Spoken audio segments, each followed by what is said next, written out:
Pueden regresar a sus lugares y sentarse, por favor. Para los que no me conocen y veo aquí algunos rostros nuevos, mi nombre es Edgar Núñez. Yo soy uno de los pastores en Grace Bible Church y es mi privilegio ser el pastor de este servicio en español. Generalmente cuando empezamos, yo empiezo una predicación. Generalmente busco una manera de hacer una introducción para luego hacer mi punto más relevante. Esta tarde decidí comenzar con mi punto relevante, porque quiero ganar toda su atención a algo que es probablemente uno de los asuntos que menos se habla, pero que más justifica que las personas vayamos o vengamos a las iglesias. Nuestro punto relevante de esta tarde es: el pecado es un problema que tiene que ser tratado. Ese es el contenido de nuestro mensaje esta tarde. El pecado es un problema que debe de ser tratado. En la medida que el tiempo ha ido pasando, en la medida que las culturas han ido evolucionando, el concepto de pecado ha ido siendo diluido al punto que el día de hoy es muy difícil hablar de santidad o hablar de pecado sin que algunas personas en algunos círculos se sientan ofendidos, ¿verdad? Obviamente yo no quiero abusar del privilegio que tengo de tener un micrófono, de tener la Biblia en mi mano para comunicar algo que sea ofensivo a ustedes. Pero sí quiero ser responsable con el Señor de que esta predicación, yo espero que sea algo que provoque en cada uno de nosotros no solamente que despierte en nosotros el verdadero concepto de lo que es pecado, de sus consecuencias y cómo el pecado nuestro pecado ha sido lo que justificó que esa cruz que está a mis espaldas no es la misma, esté hoy vacía. A lo largo de esta predicación yo quiero presentarle a usted por qué esta cruz es tan importante. ¿Por qué la cruz del Calvario? Ahora, hace unos días mis nietos fueron a unas vacaciones y fueron a Arizona, creo, y fueron a un lugar a comprar souvenirs, ¿verdad? Y mi nieto más de los varones en mi familia, el nieto más jovencito, su papá le dijeron: ve y cómprate, escoge algo. Escuche bien esto, por favor. Y él fue y escogió un crucifijo. ¿Usted sabe lo que es un crucifijo? Sí, no escogió una cruz, escogió un crucifijo. Lo agarró, lo pagó y venía con el crucifijo en la mano, y su madre le preguntó: ¿por qué escogiste un crucifijo? Y él dijo esto: porque muchos están engañados, piensan que él se quedó clavado en esta cruz, pero resucitó. Aleluya. Un niño de 6 años, ¿verdad? Cualquiera dice: pero si es hijo de pastor, agarrando un símbolo católico y haciendo, come on, give me a break. Sí. Él no sabe. Lo que él sabe es de que Jesús no se quedó clavado en la cruz del Calvario. Él sabe, como él dice, muchas personas. Después su papá me estaba contando un poquito más de los detalles de la historia. Sus papás no le dijeron es correcto o incorrecto tener un crucifijo. Lo que sí le dijeron es: ¿por qué lo quieres tener? Porque hay otras personas que necesitan saber que él no se quedó en la cruz. Yo le daría una salva de palmas a Jesús solo por eso. Porque cuando nosotros entendemos qué es realmente el pecado, entendemos el por qué Jesús fue a la cruz del Calvario y le damos el valor a ese sacrificio. A estas alturas, más o menos 45 años atrás y unas cuantas libras de menos, yo, ¿verdad? No sé de usted, me estaba preparando para irme a la playa el sábado de gloria, le decíamos. No sé cuántos de ustedes vienen de esa cultura. ¿verdad? Me estaba preparando porque el sábado y domingo después del día del Viernes Santo, que todo el mundo se porta muy bien allá en mi pueblo, por lo menos, ¿verdad? El sábado era seguro irnos a la playa y amanecer domingo allá, porque esa era nuestra Semana Santa. Eso era el sentido que nuestra cultura le había dado o le ha dado a la Semana Santa, pero es mucho más que eso.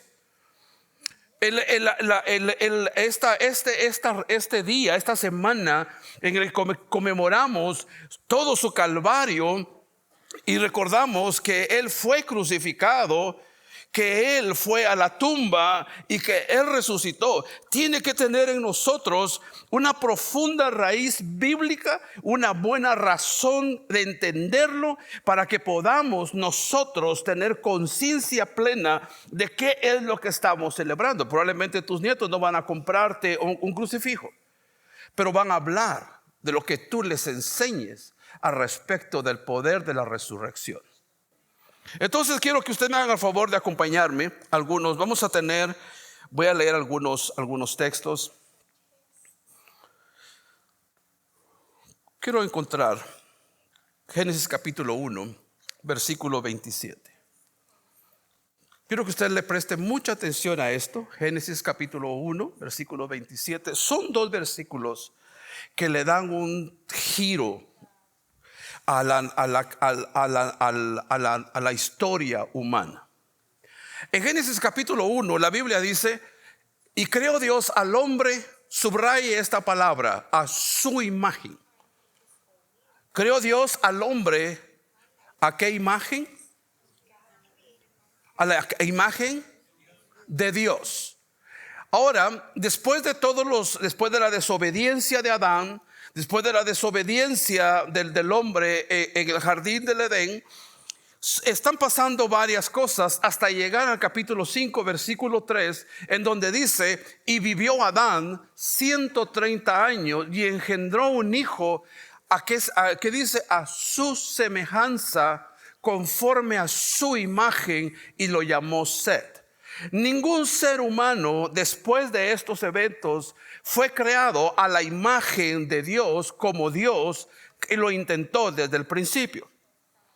Toda la raza humana se reproduce a lo que le llamamos teológicamente, le llamamos la naturaleza adánica o la naturaleza de pecado.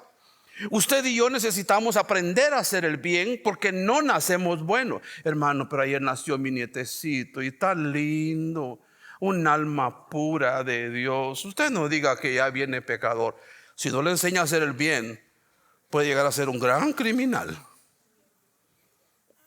Quiero que usted entienda esto, porque lo que causó esa transformación o lo que causó ese cambio tan radical fue la desobediencia, que es pecado, ¿verdad? Y entonces todo lo que viene a seguir tiene que ver con que nuestras prácticas que son contrarias a la voluntad de Dios, cualquiera que sea el nombre que le querramos inventar, la Biblia dice que es pecado. ¿Estás conmigo? ¿Verdad? A lo largo de la historia, o por lo menos yo he intentado entender por qué las personas nos comportamos como nos comportamos. Y la gran mayoría de nosotros nos comportamos como nos comportamos, ya sea porque hemos aprendido a hacer lo bueno y hemos aborrecido lo malo, o nos comportamos siempre haciendo lo malo porque nunca aprendimos a hacer lo bueno. Pero lo malo y lo bueno no se está refiriendo a una manera de escoger que el hombre pueda tener. Estamos hablando de cuando decimos bueno, estamos diciendo quiero agradar a Dios. Y cuando estoy diciendo lo malo, me quiero agradar a mí, o no me importa si agrado o desagrado a Dios. El grado de inconsciencia que hay hoy en día en cuanto a la práctica de pecado tiene que causar en nosotros los cristianos una reacción bastante activa, no digo emocional, digo bastante intencional, de rechazar el pecado. Déjeme darle una estadística que leí el día de ayer. ¿Cuántos de ustedes tienen hijos en el distrito escolar de del condado de Canyon County. Usted no sabe ni qué condado, algunos no saben ni qué condado viven, ¿verdad? Unos viven en Ada, otros viven en Canyon. Pero si usted tiene a sus hijos en el sistema escolar de Nampa, en el valle, usted está dentro de lo que yo voy a decir. Sus hijos están expuestos a lo que voy a decir. En este momento, en el Valle del Tesoro, 40% de los alumnos de middle y high school sufren depresión. 40% de los niños que van a middle y high school sufren depresión.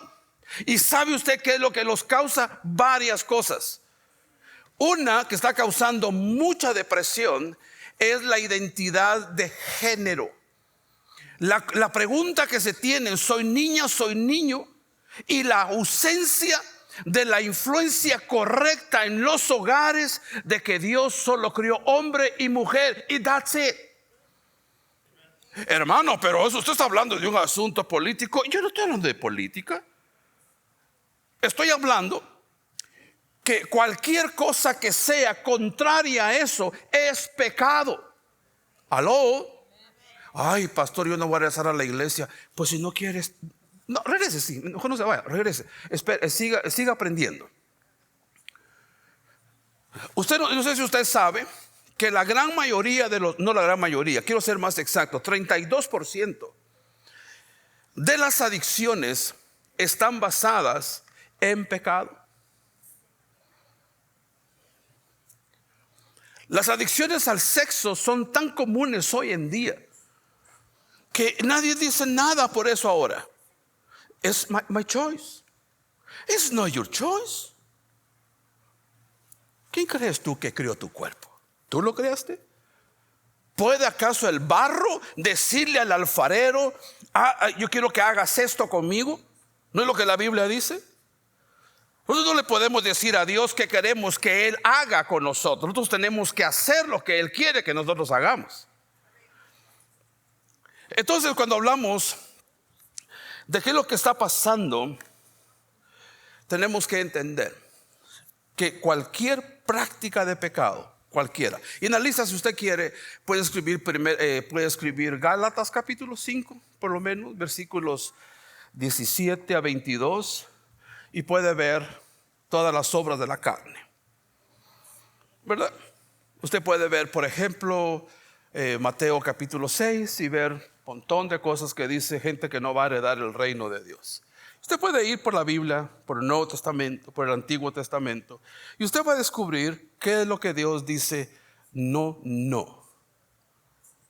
Que Dios no quiere tu opinión, Él quiere tu obediencia. Él no quiere que tú estés de acuerdo antes de, si no, no sería Dios. Entonces, ¿qué? No sería Dios. A lo largo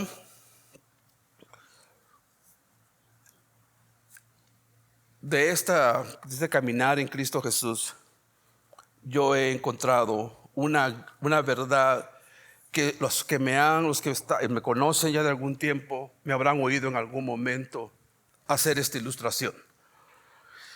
Voy a mencionar a Mari porque la quiero mucho y la puedo exponer. No, Mari es una hermana muy amada, muy querida aquí en la iglesia, pero vengo yo, que soy un pastor más o menos querido, por ahí vamos, ¿verdad? Que se la lleva por ahí, ¿verdad? Y se me antoja insultar a Mari, ¿verdad? Le pego no voy a decir lo que iba a decir, pero le doy con todo. ¿A quién ofendí? Primero ofendí a Dios. Para que usted entienda lo que hacemos y a quién le afecta, no piense usted que si yo voy a ofender a Mari, mi ofensa pasa por encima de Dios y pum, le cae a ella la ofensa. Nunca va a pasar eso. Nunca va a pasar. Si yo te ofendo, antes de que la ofensa llegue a ti, le ha dado a Jesús, le ha dado a Dios. Es la primera persona a ser ofendida con nuestros pecados es Dios. Hermano, pero si yo no tengo nada que ver con la religión, yo no voy a la iglesia y ¿qué me importa Dios? I don't care. A mí no me importa si eres o no eres cristiano. Lo que yo quiero que tú entiendas es de que no se trata si crees o no en Dios. Te estoy diciendo, si pecas, sea quien tú seas, has ofendido a Dios directamente. Hermano, pero ¿cómo se va a ocupar Dios de esas cosas? Y usted sabe cómo es la gente, hermano. Sí, yo sé cómo soy yo, ¿verdad? Yo sé que yo soy capaz de ofender de volada. Ni me pagan para eso. Hasta que usted y yo no estemos totalmente de acuerdo que lo que la Biblia llama pecado nunca debe de ser diluido, que lo que la Biblia llama pecado va a ser pecado hoy y será pecado forever.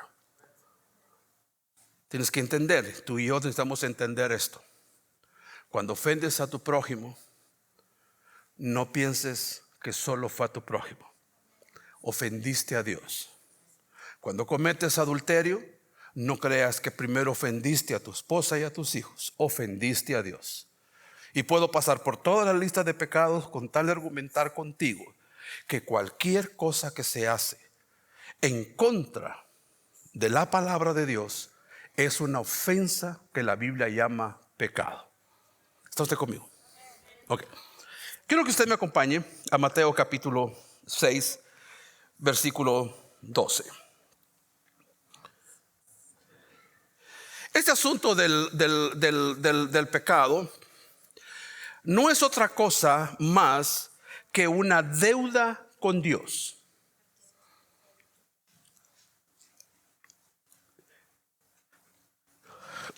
¿Alguna vez usted le ha debido a alguien algo? ¿Sí? ¿Cómo se siente usted cuando no puede pagar esa deuda? ¿Verdad que se siente pero re mal? Pues ¿sabe qué hizo un amigo? No amigo, sí, era un amigo mío, ahora ya no me habla. Le presté dinero, nunca me lo pagó, y donde lo encuentro ya no me habla. Imagínese. Y yo tan buena onda prestándole dinero y ahora como nunca me pagó, pues ahora él no quiere relación conmigo. Así iba a ser tu vida sin que Jesús pagara tu deuda en el Calvario. Ibas a tener que ser enemigo de Dios toda tu vida. ¿Aló? Es exactamente eso, ¿verdad? Cuando nosotros pensamos, ¿qué es el pecado? El pecado es una deuda, algo que se le debe a Dios. Mateo capítulo 12, 6:12 dice: perdónanos nuestras deudas, como también nosotros perdonamos a nuestros deudores. Esto fue lo que Jesús dijo cuando estaba enseñando a sus discípulos a orar. Pero presten mucha atención a esto. Cuando nosotros no tenemos cómo pagar una deuda, el dueño de aquella posesión tiene el derecho de removerla, de quitárnosla, la posesión. Le voy a dar una sugerencia para que experimente eso. Deje de pagar su mortgage 4 meses. ¿Sabe qué va a pasar? Le van a decir: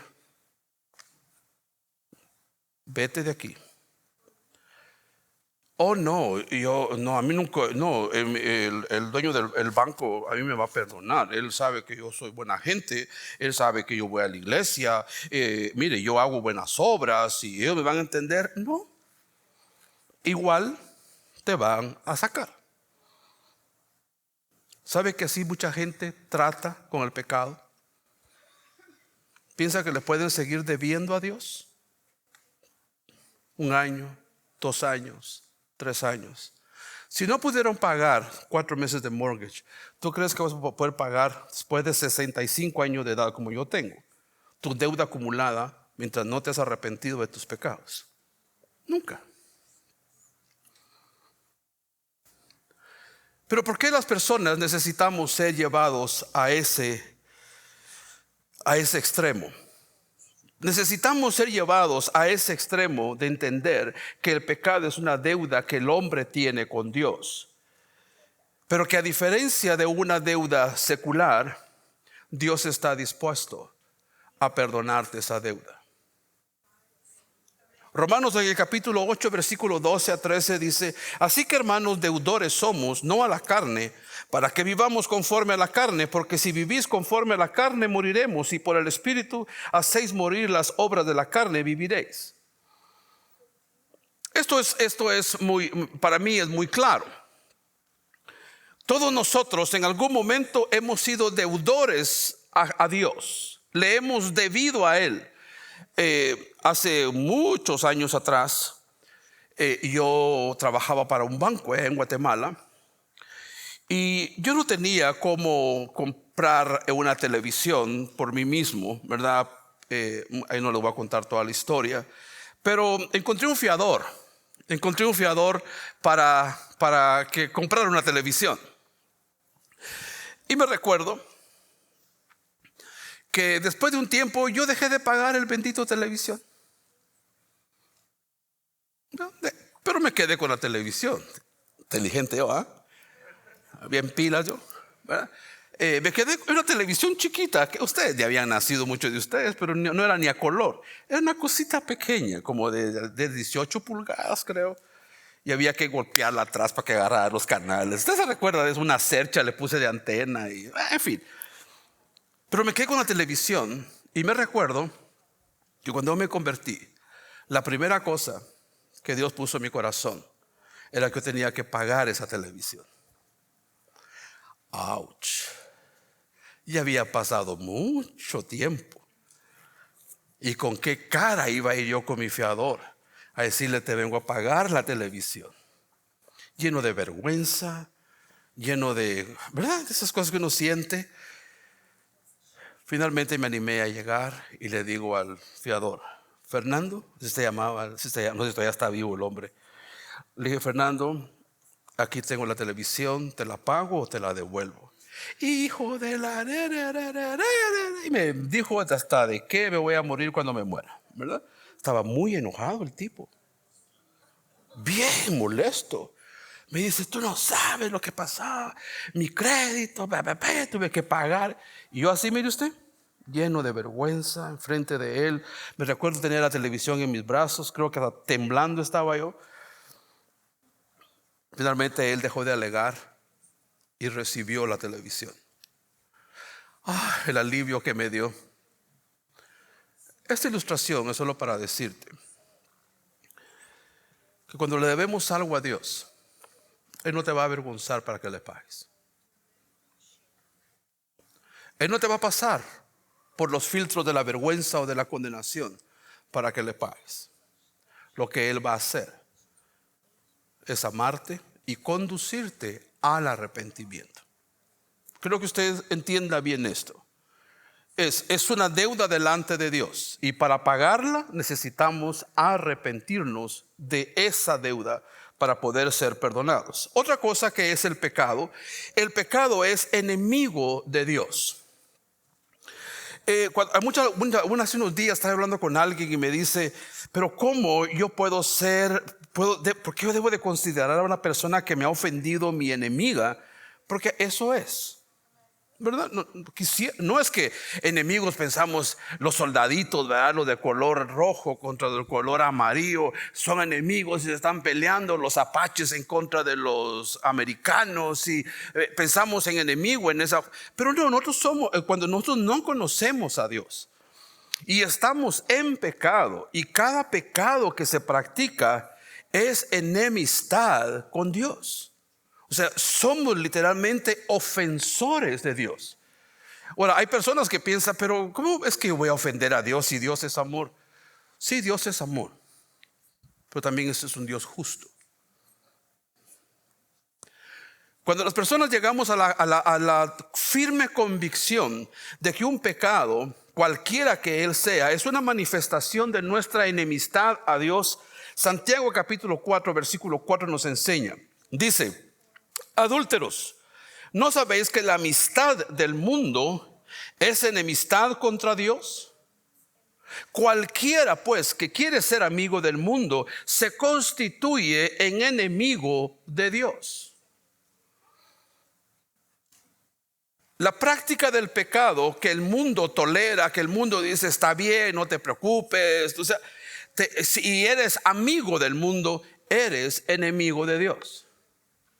Y no te preguntes por qué a ti por qué a ti las cosas no te salen bien. No te preguntes por qué las cosas no te salieron bien.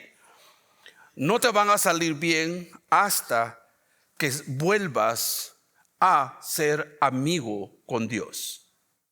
¿Está usted conmigo? Hasta que no hayas superado esa separación entre tú y Dios. Para mí, en la medida que yo he ido creciendo en la fe, me he dado cuenta que tengo que cuidarme mucho de cómo yo actúo. No es que vivo súper preocupado que a todo el mundo tengo que decirle andar así. No.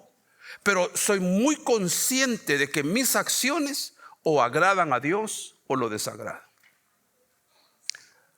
Acostumbro a decir esto en algunas oportunidades: si yo lo puedo hacer, lo puedes hacer tú también. Si yo puedo tener esa conciencia de no de vivir en temor, no de vivir en ese friqueado de que ay, ¿será que lo dije bien? Ay, ¿será que estoy bien peinadito? Ay, ¿será que ofendí? No estoy hablando de eso. Estoy hablando de cuando intencionalmente nos supervisamos a nosotros mismos, cuando vigilamos lo que hablamos, lo que oímos, lo que vemos, es menos probable que pequemos. Entonces, conmigo. Porque cuando entendemos que esas acciones que hacemos en contra de Dios nos constituyen en su enemigo, entonces yo espero que lo que estoy diciendo eleve en tu entendimiento el concepto de lo que es pecado. No que eleve el pecado, sino que entiendas que el pecado es serio, que no puedes jugar con el pecado. Yo escuché esta ilustración mientras estábamos ahí estudiando la semana pasada. Un amigo de uno de los pastores aquí de la iglesia, cuando eran jovencitos, le dijo: tengo que ir a alimentar a mi pitón. Es una serpiente, un pitón, no sé cómo es. ¿Cómo? Python. Ah, mire mi pronunciación. Qué gringazo. Python, ¿verdad? Es una... La Mari se arriba. Él dijo: quiero ir a alimentar a mi serpiente. Se la voy a poner más fácil. Entonces se llevó a dos amigos a su casa y tenía un ratón. Y entonces agarró el ratón de la cola y la serpiente estaba enrollada en una jaula y dejaron caer el ratón. El ratón, al darse cuenta que estaba en la jaula esa con la serpiente, pobre ratón corría, dice, se hacía bolas y salía corriendo. Y el pitón tranquilo, ni se molestó. Y el ratón pensó: no me va a hacer nada. Y se fue y se le acercó al pitón, ¿verdad? Comenzó a tocarle el pico al pitón y se acabó el ratón. Mucha gente juega con el pecado de esa manera. Mucha gente se acerca al pecado pensando: nunca me va a pasar. Yo sé mis límites. Yo tengo dominio propio. Y se van acercando. Nunca voy a caer embarazada. No va a pasar. Y sigues una relación adúltera, de fornicación, lo que sea. Y te vas acercando al pecado. Y le mientes a uno y le mientes a 10 y de repente el pecado ya te comió. El pecado es algo con lo que ni tú ni yo debemos jugar. ¿Está usted conmigo? No juegues con el pecado. No pienses que solo es un juego. El pecado tiene tanto poder como tu propia voluntad. ¿Está usted conmigo? El pecado no puede ir más lejos que lo que tú le permitas. El pecado no puede hacer más que aquello que nosotros mismos le permitamos. No sé cuántos de ustedes beben alcohol aquí. No levanten la mano y tampoco me va a invitar. No sé cuántos de ustedes ven películas violentas. No levanten la mano ni tampoco haga una movie night. No sé cuántos de ustedes aquí compran lotería. No levante la mano y tampoco me pida los números de la suerte. Y podría seguir haciendo este tipo de preguntas, que en alguna de ellas, probablemente, ¿qué tanta protección tienes en tu teléfono al respecto de las páginas porno o las páginas indebidas? ¿Qué tanto te acercas al pecado? Esa es mi pregunta. Mi consejo es: aléjate del pecado. Si es verdad que el pecado es una deuda que tenemos para con Dios, que el pecado es enemigo de Dios, también es verdad que el pecado es un crimen en contra de Dios. Hermano, yo pensé que los crímenes era solo matar y algo así. En el momento en el que tú violas la ley, te conviertes en criminal. ¡Ah, pastor! Y así es. Esta es la contundencia, ese es el peso que yo quiero que usted salga llevándose de aquí esta tarde. Que el pecado es un crimen en contra de Dios. Que no es una cosa de que Dios es bueno. Yo no soy de usted, pero si alguien entra a mi casa a querer matar, voy a decir a mi esposa: ¿qué creen ustedes que yo voy a hacer?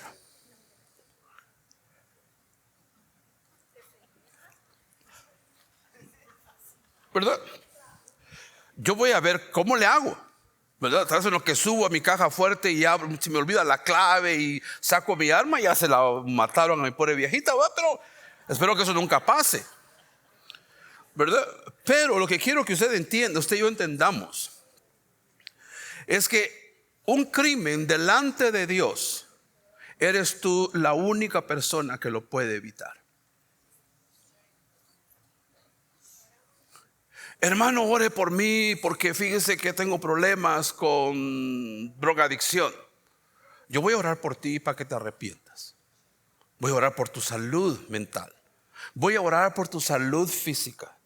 Voy a ver lo que puedo hacer para ubicarte en un lugar seguro. Pero si tú no sales de allí, no puedo hacer nada. Así es Dios con nosotros. Cuando ustedes ven en Isaías capítulo 53 versículo 6, dice: todos nosotros nos descarriamos como ovejas, cada cual se apartó por su camino, mas Jehová cargó en él el pecado de todos nosotros. Aquí ya va a comenzar a hacer sentido esta cruz en tu vida. Dice, él cargó sobre él, y se está refiriendo a Jesucristo. Cargó sobre él lo que hasta ahorita he dicho. He dicho que tus pecados, como los míos, son deuda delante de Dios, que son enemigos de Dios, que son crímenes delante de Dios. Dios Padre decidió poner todas esas cosas en los lomos, por así decirlo, de Jesús.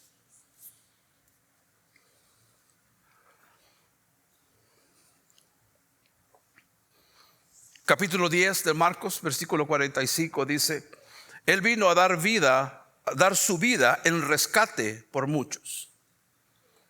Jesús vino a tomar ese lugar que tú y yo deberíamos de pagar en esa cruz del Calvario.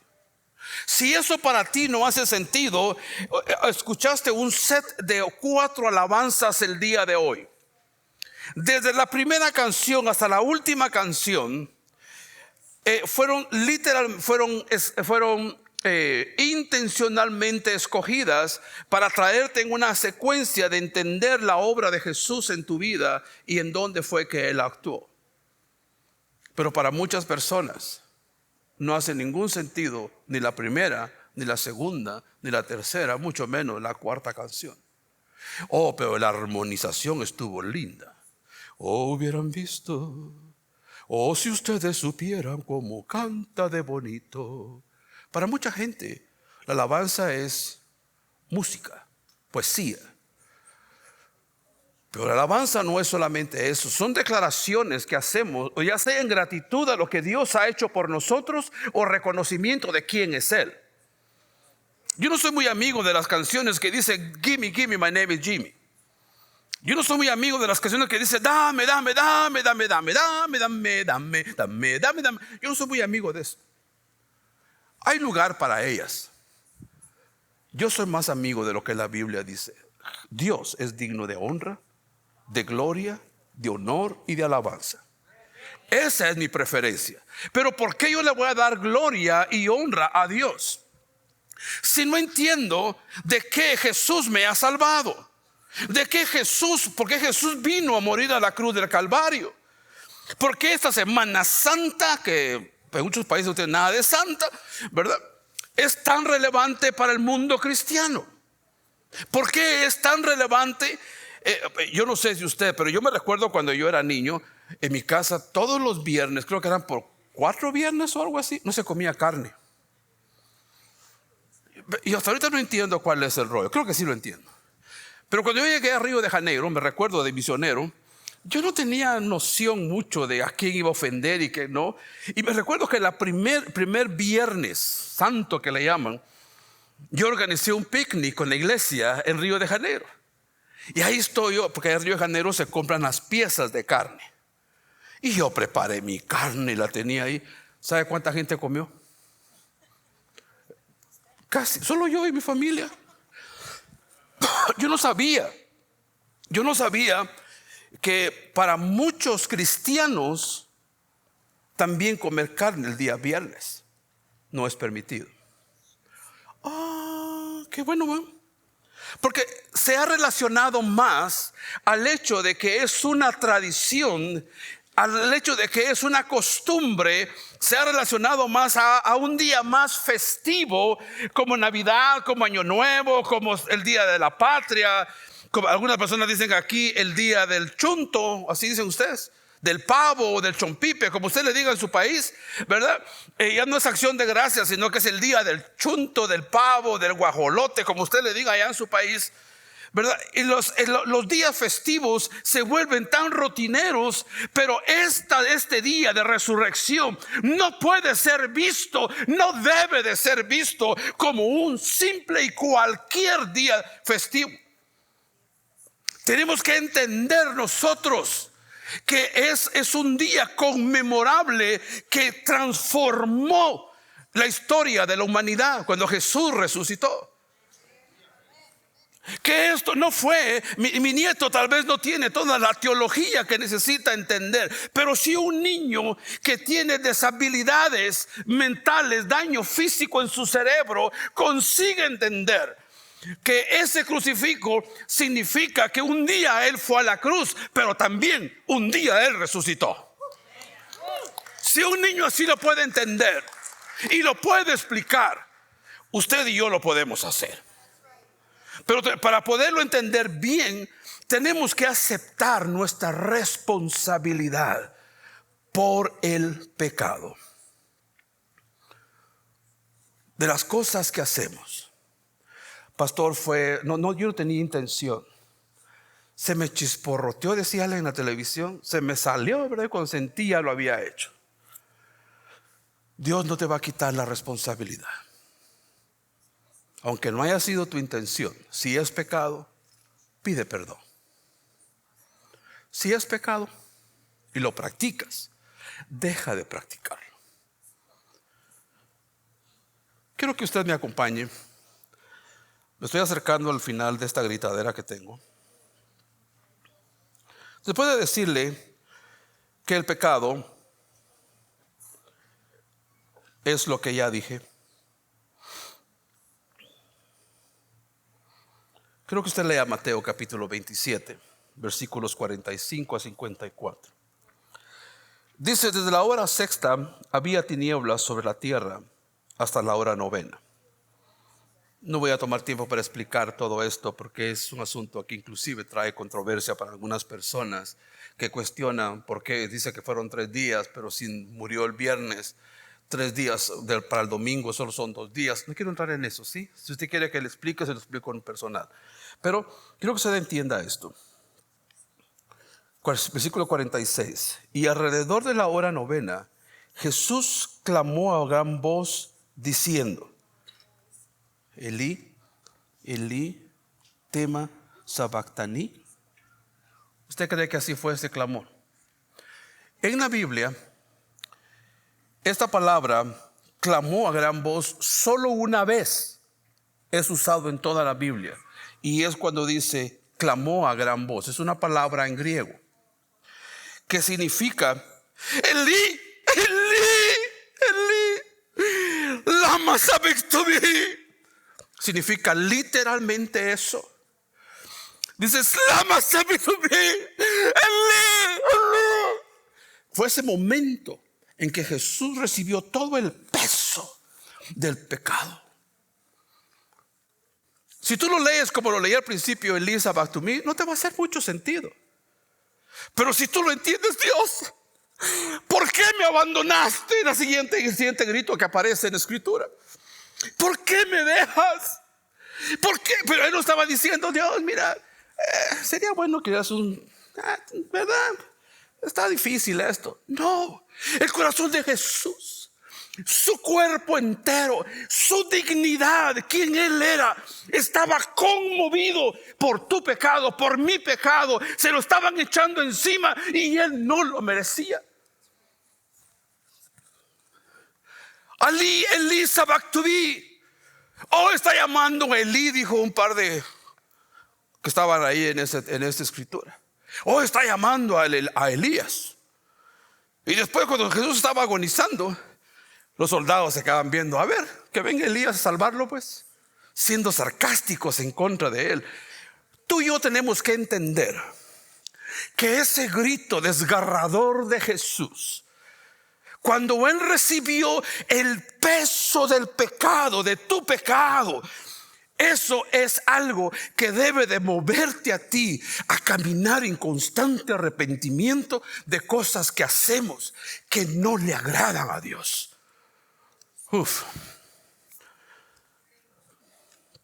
En la medida, versículo 47 dice: y algunos de los presentes al oírlo dijeron: este hombre llama a Elías.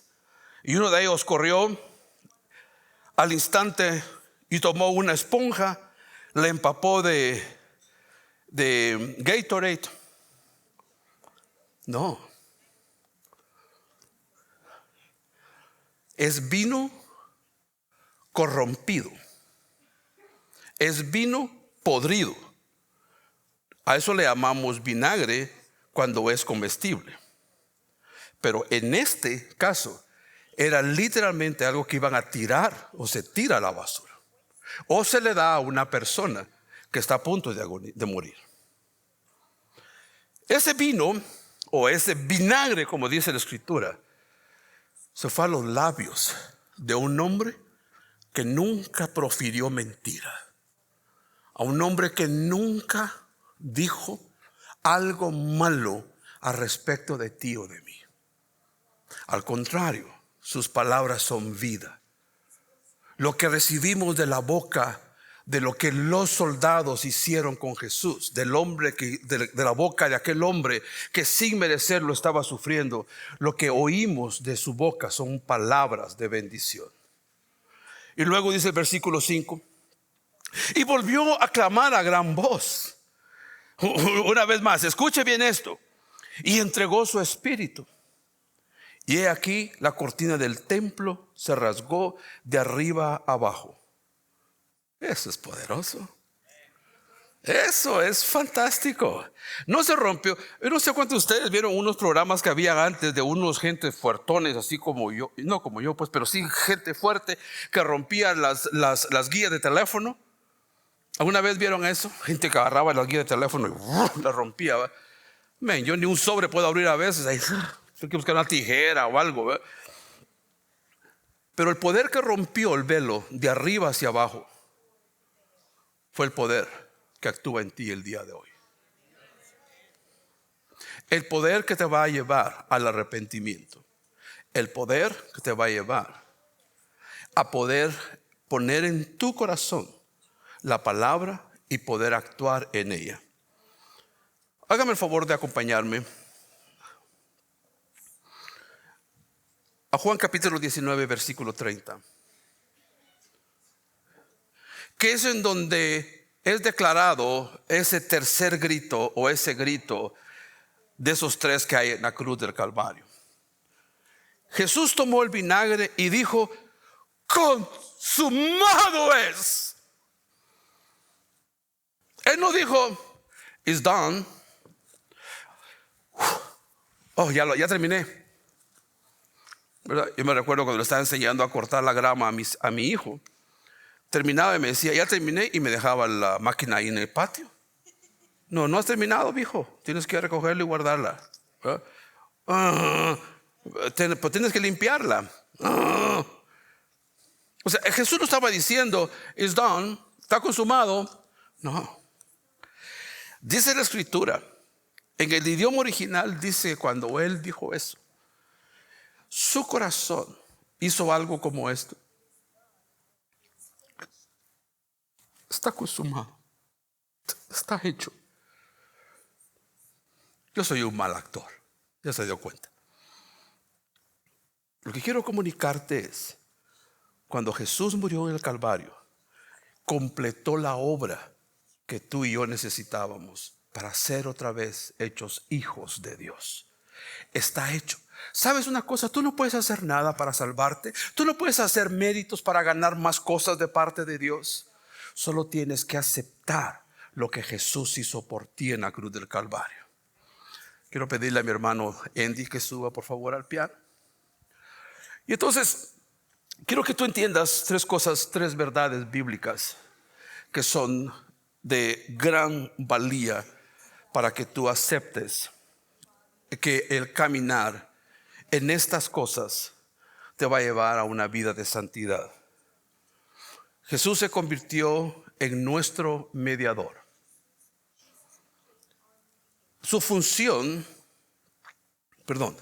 Jesús se convirtió primero en nuestra fianza.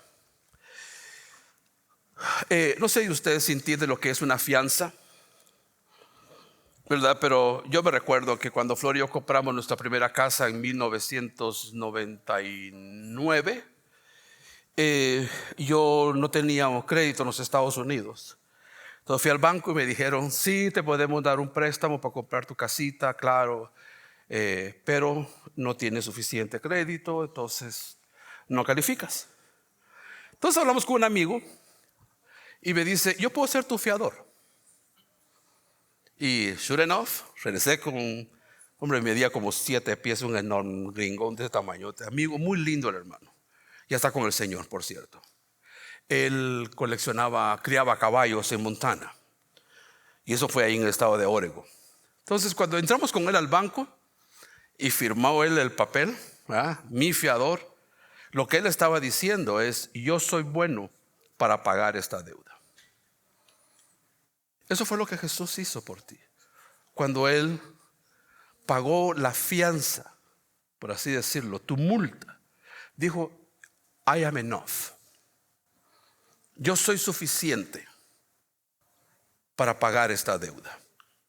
Fíjese que no es la deuda de una casa, es la deuda de generaciones y generaciones y generaciones de hombres y mujeres por los cuales Jesús vino a pagar por esa deuda. Fíjese que no es una deuda que solo algunos exmarihuanos como el pastor tenían. Es la deuda de cada uno de nosotros. Jesús dijo: sí, yo soy suficiente para pagar esa deuda. Él es, en otro sentido, Él es nuestro fiador. A Él se lo debemos. Y hay personas que todavía piensan, bueno, mira Dios, te voy a decir una cosa. Permíteme, te voy a decir una cosa, Dios. Mira, yo he sido un buen misionero. Yo he plantado 7 iglesias a total de mi vida. Estoy hablando de Edgar Núñez. 7 iglesias he plantado en los 39 años que tengo de ser ministro. Mira, yo he criado 2 hijos y también, mira Dios, y comienzo a decirle a Dios todo lo que Él me debe. Le comienzo a decir a Dios, Dios, mira, yo todos los demonios que he sacado. ¿Sabe lo que Dios te va a decir en un momento? Te dice, who are you? Yo no te conozco. Señor, en tu nombre yo eché demonios fuera. Señor, en tu nombre. Y el Señor te va a quedar viendo y decir, ¿lo hiciste para pagar tu pecado? Yo no te conozco. No estoy diciendo que los que servimos a Dios no tendremos recompensa porque sí la tenemos, yo la espero, porque la Biblia es lo que la Biblia dice. Mi punto es que Jesús no espera tu contribución para completar la obra en ti. Él espera tu obediencia.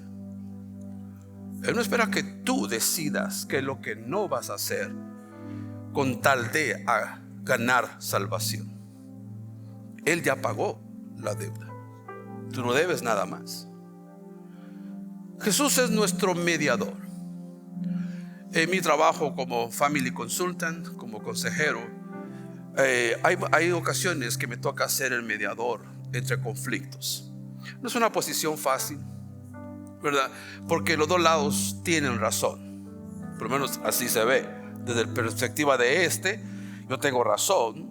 De la perspectiva de este otro, yo tengo la razón. Y aquí en medio está el mediador, que tiene que decir quién tiene la razón. Si Jesús es nuestro mediador, el litigio, el pleito es entre Dios allá y tú aquí. Guess what? Miren mi inglés. Adivine algo. Piensa que tiene razón. Dios tiene razón siempre. Él no se equivoca. Dios no se ha equivocado y no se va a equivocar solo contigo. Dios es Dios.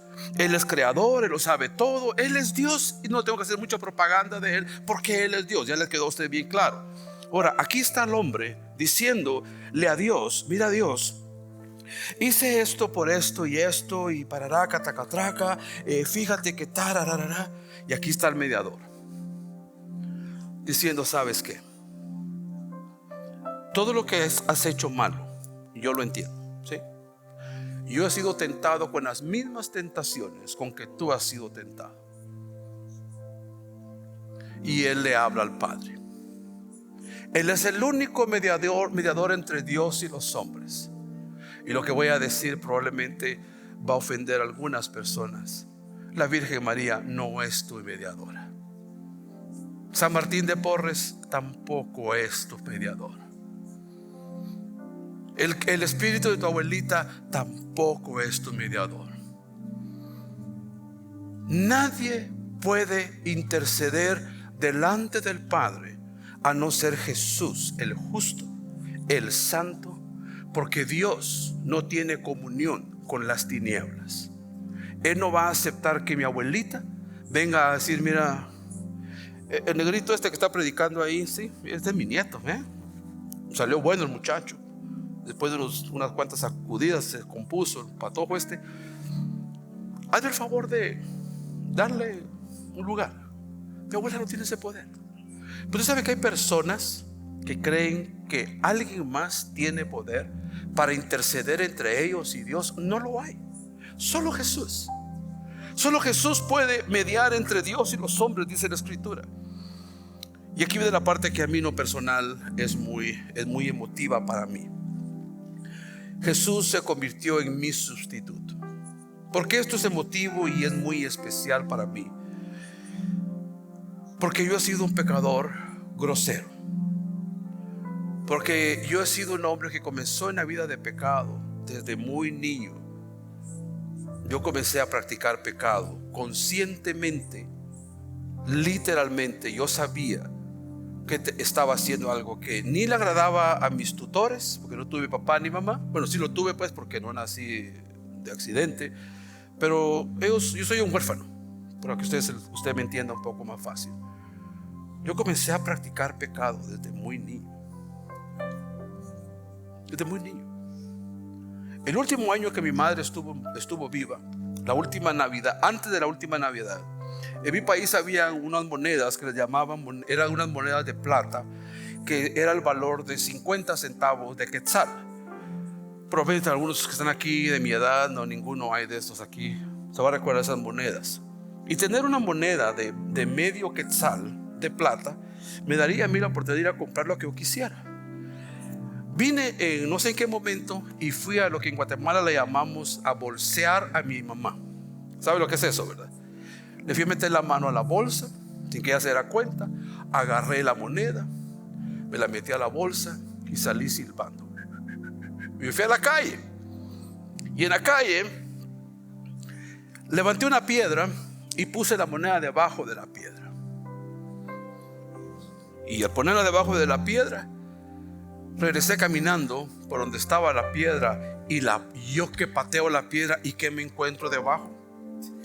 Una moneda de 50 centavos. Y agarro la moneda y me voy para la casa y le digo a mi mamá: mamá, yo tenía como 8 años, 7 y por ahí. Mamá, mira lo que me encontré. Usted no le voy a contar lo que pasó después de eso. Desde muy chiquito, desde muy niño, yo aprendí a mentir, a robar y a engañar. Ya no vengo a su iglesia, pastor. No, ya no soy el mismo. Por favor, regrese. Te digo algo. No soy solo yo el único que desde muy jovencitos hemos hecho lo que no le agrada a Dios. A los 10 años había en Guatemala unos cigarros de este largo, le llamaban Diplomat. Eran unos más o menos el tamaño de este lapicero probablemente. Eran largos. Me robé una caja de cigarros Diplomat. Tenía yo 9 años. Comencé a fumar. Te sigo contando más detalles, son innecesarios. Pero quiero animarte esta tarde. Piensa, ¿cuáles son esos pecados? Y te vas a dar cuenta que Dios te ha librado, que Dios te ha protegido y que Él lo va a seguir haciendo. Ahora, cuando tú pienses en esto este fin de semana,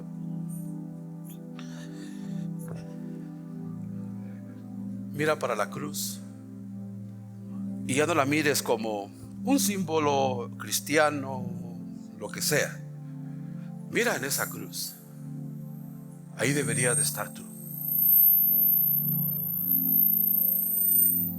Ahí deberías de estar tú, sangrando, agonizando. Ahí deberíamos de estar nosotros. Pero ¿sabes qué? Jesús tomó tu lugar. No solamente tomó tu lugar, también tomó el lugar de tus hijos. También tomó el lugar de las generaciones que están detrás de ti. Pero es el tiempo hoy de llamarle al pecado, pecado. De no seguirle buscando, dándole vueltas. ¿Será que es pecado fumar? ¿Será que es pecado un six pack? ¿Será que es pecado ver porno? ¿Será que es pecado? Depende, pastor, porque usted sabe, los asuntos culturales. Vivimos solos aquí en los Estados Unidos, no tenemos familia. Lo que es pecado es pecado. Padre, yo quiero darte gracias en esta hora que nos permite llegar a este momento, convencidos, Señor, de que el pecado no es algo con lo que debemos de jugar, o algo que fluctúa entre ser admitible, de ser permitido. Que el pecado no es algo, Señor, con lo que nosotros podamos decir es relativo, que depende de las circunstancias yo voy a justificar mi error. Padre, yo te vengo a pedir en esta hora, como te decía ayer en la tarde, Señor, mientras oraba en mi preparación para este mensaje. Yo, Señor, te confieso que he consentido, que he jugado con el pecado, que he estado muy cerca de eso, pensando que soy maduro lo suficiente para nunca caer. Y te pido, Señor, que tú me perdones. Te pido, Dios, que tú me permitas realmente entender que el pecado no es algo con lo que yo no debo de tratar. La misma oración hice ayer, Señor, y la repito hoy delante de mis hermanos. Que todos los hermanos que me escuchan este día y los que van a escuchar esta predicación a través de las redes sociales lleguen a la misma conclusión de lo que tu palabra dice. Que si nosotros confesamos nuestros pecados, tú eres fiel y justo para perdonarnos todos nuestros pecados. Dios, yo te vengo a pedir en esta hora que la confesión de nuestros pecados no sea una manera arrogante de contar de las cosas que hemos hecho equivocadas, sino que sea una manera, Señor, en que nuestros labios se conviertan, Señor, en que nuestras expresiones expresen realmente arrepentimiento, y que podamos, Señor, aprender a caminar alejados de las prácticas pecaminosas. Aunque este mundo es tan cruel y tan efectivo en estimularnos a esas cosas, creemos más en la unción que nos has dado, creyendo que es mayor el que está en nosotros que aquel que está en el mundo. Bendigo a mis hermanos, Señor, para que en esta semana, en sus momentos de reflexión, puedan preparar sus corazones, Señor, para lo que celebraremos el próximo domingo. Aunque ellos ya saben, Señor, que tú no te quedaste en la cruz. Que el festejo sea, Señor, en relación directa a nuestro entendimiento de que tú nos has salvado, Jesús. Yo te lo pido, Dios, orando en el nombre del Hijo, del Espíritu Santo, en nombre del Padre, del Hijo y del Espíritu Santo. Amén.